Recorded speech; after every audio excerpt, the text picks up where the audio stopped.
55ویں رات شہرزاد نے کہا۔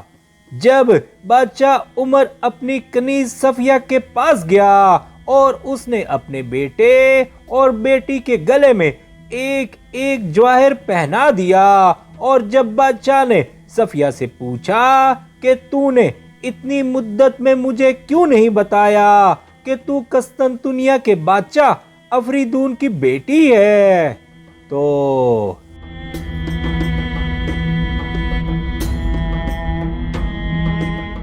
صفیہ نے جواب دیا کہ اے میرے بادشاہ، تمہارے پاس رہتے ہوئے مجھے کبھی اس بات کی ضرورت ہی محسوس نہیں ہوئی کہ میں تجھ سے اپنے مرتبے اور حسب و نسب کے بارے میں بیان کروں، اور میں تو تیرے لطف و عنایات سے دبی پڑی ہوں، اور خدا نے مجھے تجھ سے ایک لڑکا اور ایک لڑکی عنایت کی ہے۔ بادشاہ کو اس کی یہ باتیں بہت پسند آئیں، اور اس کے دل میں اس کا مرتبہ اور مقام اور زیادہ ہو گیا، اور پھر وہ وہاں سے درباری محل میں واپس آ گیا۔ لیکن جب سے بادشاہ نے شہزادی ابریزہ کے حسن و جمال کو دیکھا تھا، اس کے دل میں اس کی محبت کی آگ بھڑک اٹھی تھی۔ اب وہ ہر رات اس کے پاس جاتا اور باتوں سے اسے گرویدہ کرنا چاہتا تھا کہ وہ اس سے شادی کر لے، لیکن وہ اس کے کہنے میں نہ آتی تھی اور انکار کر دیتی تھی۔ جب بادشاہ نے دیکھا کہ وہ انکار کیے چلی جاتی ہے تو اس کی محبت اور بڑھ گئی، اور عشق اور جنون نے اور زور پکڑا۔ اب اس نے اپنے وزیر دندان کو بلوایا اور اس سے اپنی محبت کا اظہار کیا، جو اسے بادشاہ ہردوب کی بیٹی شہزادی ابریزہ سے تھی، اور یہ بھی کہ وہ میرا کہنا نہیں مانتی اور اس کی محبت مجھے مارے ڈالتی ہے۔ یہ سن کر وزیر دندان نے کہا کہ اے میرے بادشاہ، اگر تم میرے کہنے پر عمل کرے تو تیری شادی اس سے ہو جائے گی۔ بادشاہ نے کہا کہ اے علم و دانش کے پیکر، وہ کیا ہے؟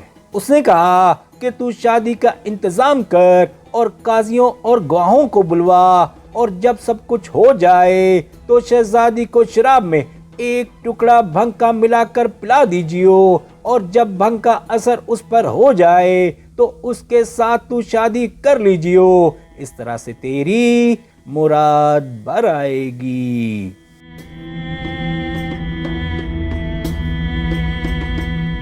جب بادشاہ نے وزیر کی باتیں سنی تو اس نے کہا کہ اس کے علاوہ اور کوئی چارہ نہیں، اور پھر اس نے انتظامات کر دیے۔ پھر ایک دن اس نے شہزادی کے ساتھ شراب پی اور پھر چپکے سے اس کی شراب میں بھنگ ملا دی۔ جب اس پر بھنگ کا اثر ہو گیا تو اس نے گواہوں کو بلا کر نکاح نامہ لکھوا لیا۔ جب یہ ساری باتیں ہو چکی اور جب شہزادی ابریزہ کے ہوش و حواس درست ہوئے تو وہ ماتم کرنے اور رونے لگی، اور جن باتوں سے وہ بادشاہ کے متعلق گمان کرتی تھی وہ سچ ہو گئیں، اور وہ اپنی حالت پر افسوس کرنے لگی۔ اب اس نے اپنی ایک کنیز سے سارا ماجرا بیان کیا اور اپنی کنیزوں کو حکم دیا کہ کسی کو میرے پاس آنے نہ دینا، اور اگر کوئی میرے بارے میں دریافت کرے تو کہنا کہ میں بیمار ہوں۔ اب شہزادی ابریزہ نے باہر نکلنا چھوڑ دیا اور اپنے محل میں اپنے آپ کو قید کر لیا۔ جب بادشاہ عمر کو یہ خبر پہنچی کہ شہزادی ابریزہ بیمار ہے تو اس نے اس کے پاس طرح طرح کی شرابیں اور مٹھائیاں اور معجونیں بھیجیں، اور شہزادی کئی مہینے تک اسی طرح گھر میں بند پڑی رہی۔ اب خدا کا کرنا یہ ہوا کہ شہزادی کو حمل رہ گیا، اور جوں جوں دن گزرتے جاتے دنیا اس پر تنگ ہوتی جاتی تھی۔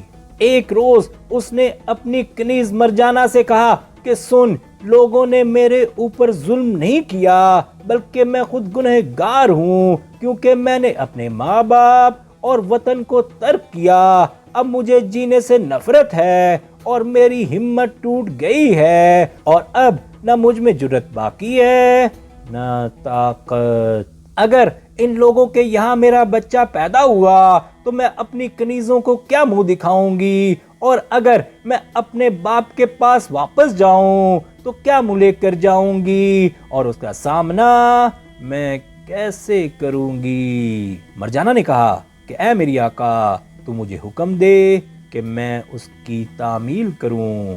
شہزادی نے کہا کہ میں چاہتی ہوں کہ ابھی چپکے سے نکل جاؤں اور سوائے تیرے کسی کو خبر نہ ہو، اور اپنے ماں باپ کے یہاں جاؤں، اور خدا کو جو منظور ہوگا میرے ساتھ کرے گا۔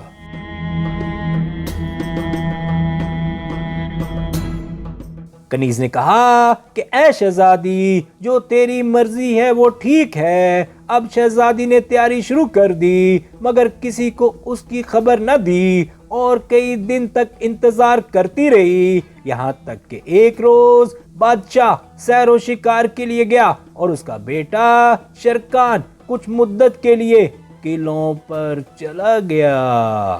اب ابریزہ نے مرجانہ سے کہا کہ کسی مرد کو تلاش کرے جو ہمارے ساتھ چلے اور راہ میں ہماری خدمت کرے۔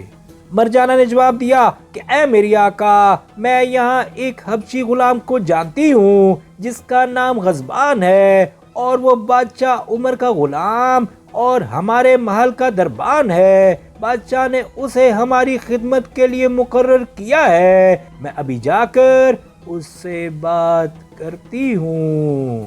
میں اسے مال دینے کا وعدہ کرتی ہوں، کیونکہ ابھی پرسوں کا ذکر ہے کہ وہ مجھ سے کہہ رہا تھا کہ وہ ڈاکو تھا۔ اگر وہ ہمارا کہنا مان لے تو ہماری مراد حاصل ہو جائے گی اور ہم اپنے وطن پہنچ جائیں گے۔ شہزادی نے کہا کہ اسے میرے پاس بلا تاکہ میں اس سے بات کروں۔ مرجانہ اس کی تلاش میں نکلی اور اسے پکار کر کہا کہ اے غضبان، اگر تو میری آقا کا کہنا مان لے تو تیرے لیے اس میں بڑی بھلائی ہے۔ یہ کہہ کر وہ غضبان کو اپنی مالکہ کے پاس لے آئی۔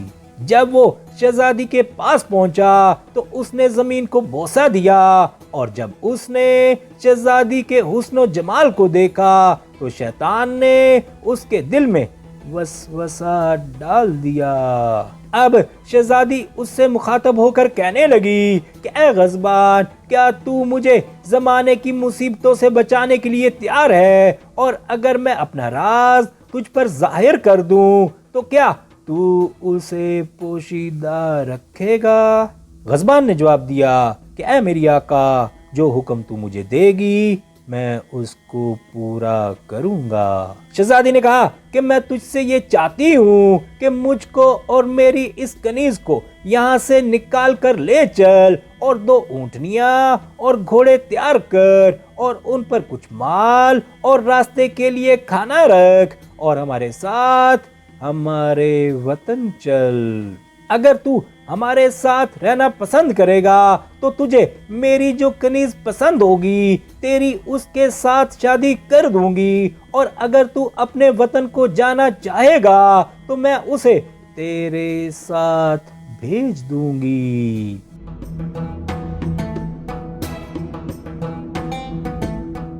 جب غضبان نے یہ باتیں سنی تو خوشی کے مارے پھول گیا اور کہنے لگا کہ اے میری آقا، میں تمہاری خدمت اپنی پلکوں سے کروں گا اور تمہارے ساتھ چلوں گا۔ یہ کہہ کر وہ وہاں سے روانہ ہوا اور اپنے دل میں کہنے لگا کہ اب میں جو کچھ ان سے چاہوں گا وہ مجھے ملے گا، اور اگر وہ میرا کہنا نہ مانیں گی تو ان کو قتل کر دوں گا اور ان کا سارا مال لے لوں گا۔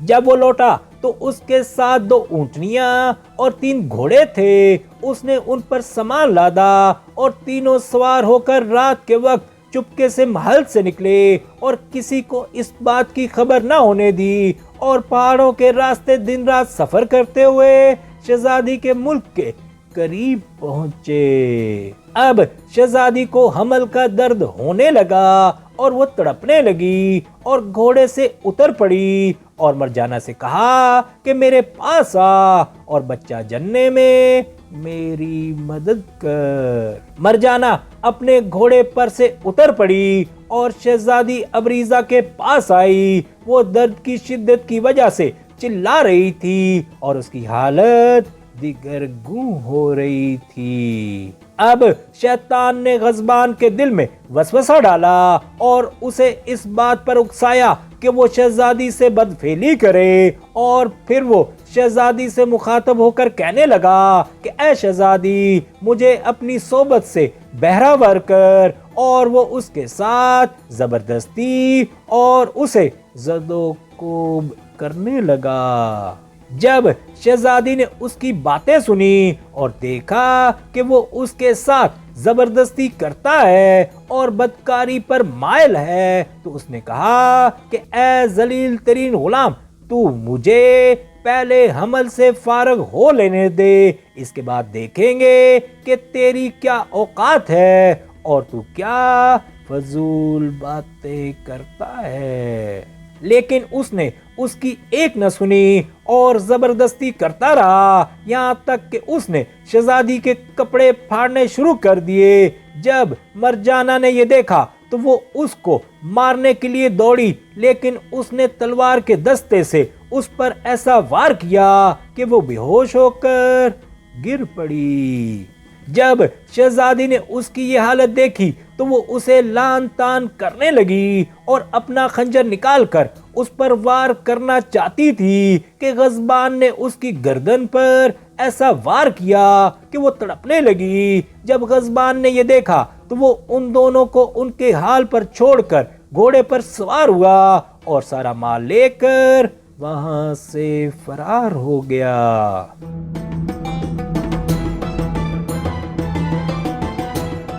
ادھر شہزادی نے مرتے مرتے بچے کو جنم دے دیا، اور جب تھوڑی دیر کے بعد مرجانہ کو ہوش آیا اور اس نے اپنے آپ کو درست کیا، لیکن جب اس نے شہزادی کو دیکھا کہ وہ قتل ہو چکی ہے اور اس دوران وہ بچے کو جنم دے چکی تھی۔ جب مرجانہ نے اپنی مالکہ کو مردہ پایا تو وہ رونے پیٹنے اور منہ پر تمانچے مارنے لگی، اور جب اس نے بچے کو دیکھا کہ وہ ایک لڑکا ہے اور جس کا چہرہ چاند کی طرح خوبصورت ہے، لیکن وہ اس کی ماں کے مرنے پر افسوس کرتی جاتی تھی۔